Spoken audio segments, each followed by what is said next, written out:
E nós vamos conversar agora com a advogada e coordenadora do Programa de Saúde do IDEC, Ana Carolina Navarrete. Bom dia, Ana. Olá, bom dia. É um prazer para o IDEC poder trazer a voz do consumidor aqui. Prazer é nosso.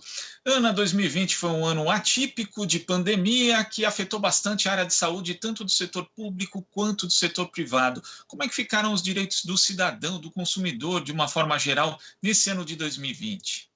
Nossa, foi um ano muito difícil mesmo e foi um ano em que ficou muito clara a importância do SUS enquanto resposta aos problemas de saúde do Brasil, né? Ele foi a forma mais racional, eficiente e justa de distribuir saúde e fazer o enfrentamento da pandemia. A gente viu que as operadoras de plano de saúde lucraram mais, ganharam dinheiro e não atenderam a população. O caso clássico foi o caso da testagem. Né, os planos de saúde testaram só 7 dos testes feitos no país inteiro, só 7% foram cobertos pelos planos de saúde, enquanto todo o resto foi feito pelo SUS, e os planos atendem 1/4 da população. Foi uma omissão gravíssima. Isso, inclusive, foi um dos temas mais reclamados. Acesso a teste, foi um dos temas mais reclamados na ANS e numa pesquisa que o IDEC fez no final de 2020. Né? Outra questão que também foi essencial no balanço do IDEC foi a presença e a existência de laboratórios públicos, como o Butantan e a Fiocruz. A existência desses laboratórios ligados à universidade pública e ligados ao SUS foi essencial para garantir que o Brasil não ficasse no final da fila global para comprar a vacina. A gente vai conseguir produzir localmente, isso nos garante uma independência muito grande. Né? O que faltou só, no nosso entendimento, foi uma coordenação do governo federal mesmo. Isso realmente foi algo que faltou em 2020. Né? O governo federal acabou trazendo informações desencontradas entre as pastas, Ministério da Saúde, Ministério da Economia, Centro de Governo, informações que contradiziam ciência, e no final das contas, isso acabou prejudicando a resposta do país ao enfrentamento à pandemia. Agora, em relação justamente a essa resposta do poder público em relação à pandemia, nós temos a perspectiva da vacinação.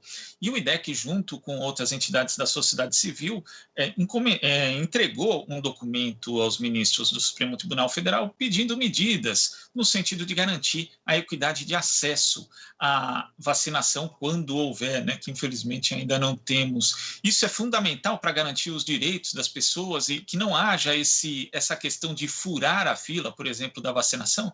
Exatamente. A ideia toda a estrutura do Programa Nacional de Vacinação, que existe há 4 décadas no país e é referência no mundo, é de que a prioridade não é quem pode pagar, é quem precisa primeiro.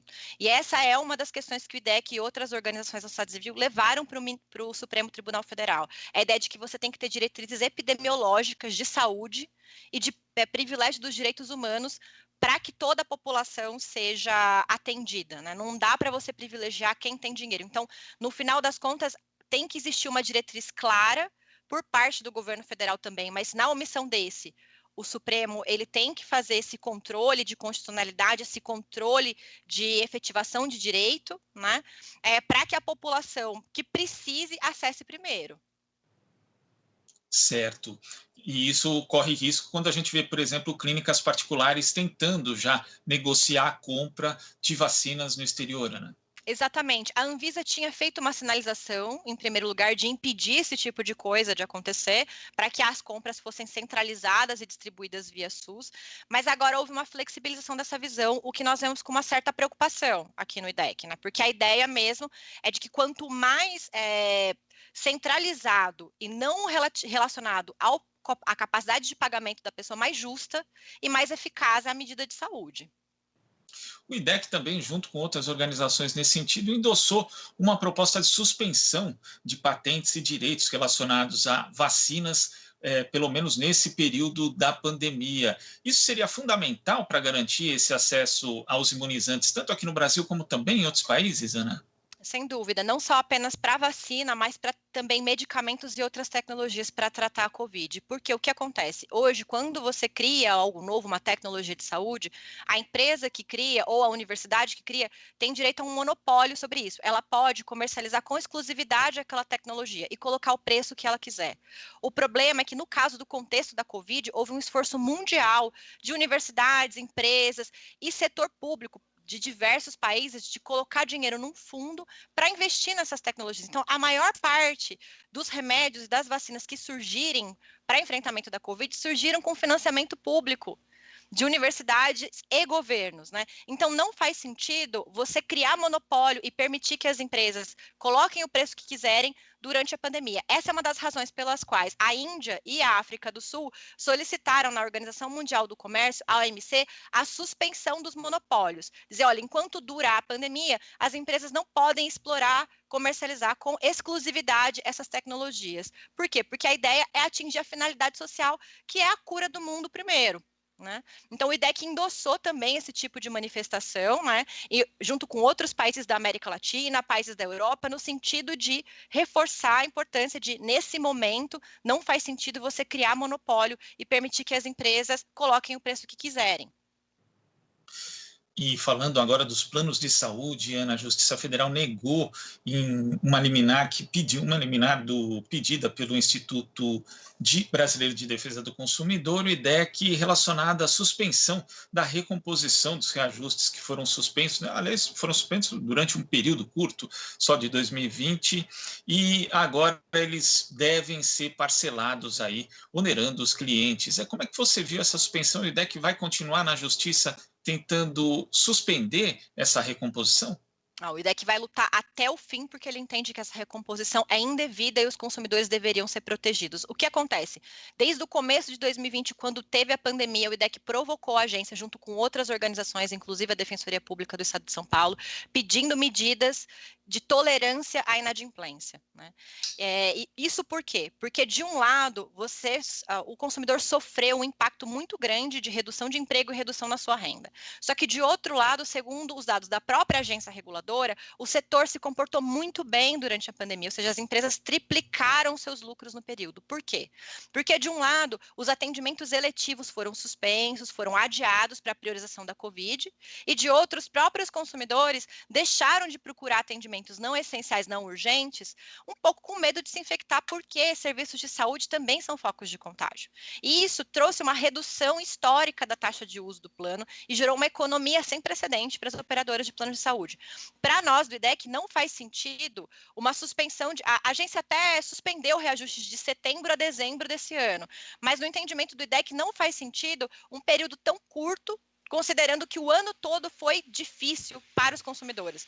Então, ele entrou com uma ação na Justiça, pedindo que essa medida ela valesse de março até dezembro, ou seja, que expandisse o período de benefício para o consumidor, em que ele não receberia o reajuste. E agora, no final do ano, quando a agência anunciou que esse reajuste suspenso deveria ser cobrado a partir de janeiro do consumidor, o IDEC também provocou o judiciário para impedir que isso aconteça. Por quê? Porque se o mercado está bem, não faz sentido sacrificar o consumidor, que teve perdas significativas na sua renda.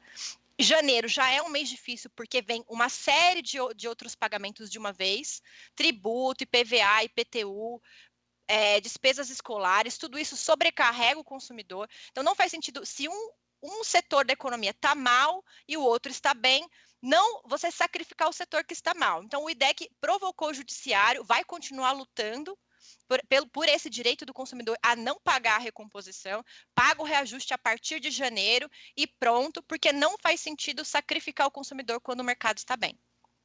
E mesmo nesse período de pandemia, a maior parte das reclamações referentes aos planos de saúde diz respeito aos reajustes, Ana.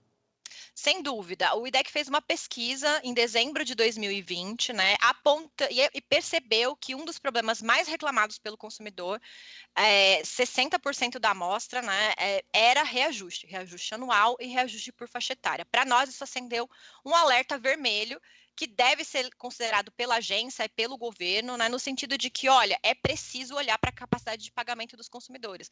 A principal reclamação foi essa. Então, a dificuldade de pagamento é premente. Quer dizer, e houve alguma tolerância, porque o IDEC chegou a pedir isso, né, como você mencionou, em relação aos clientes que estavam inadimplentes com os planos de saúde, ou a postura continuou rigorosamente a mesma?